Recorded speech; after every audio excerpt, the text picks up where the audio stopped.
Bay. Thanks. So I'm glad they've raised the issue of donations because nobody on our side is being accused of a kickback scheme for donations. Unlike conservatives, Mr. Speaker, this is going on and on. Last week we learned about fraud and forgery in the Peterborough election scandal. Now we're learning about this alleged kickback scheme for donations.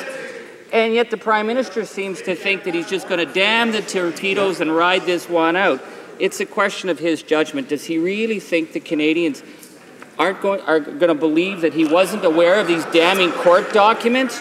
Mr. Speaker, when was he aware? The Honourable Parliamentary Secretary to the Minister of Transport.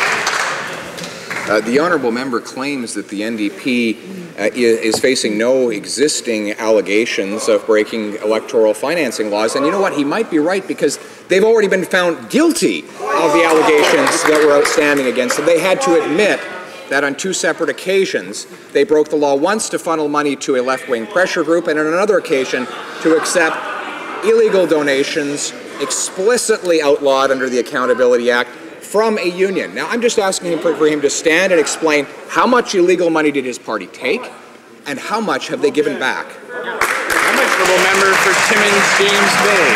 Well, Mr. Speaker, again, I appeal to the member for Peterborough. He's got a pretty lousy defense attorney because the issue here is the fact that he is being investigated for, quote, concealing and misrepresenting spending. He is being investigated for fraud and forgery, and now there's allegations of a bonus for bucks kickback scheme. Yeah. So if he could just move the Nepean member out and explain whether or not he's spoken to the Prime Minister, whether the Prime Minister is backing him, and why is the Prime Minister not asking him to step down while this ethical cloud hangs over his head? The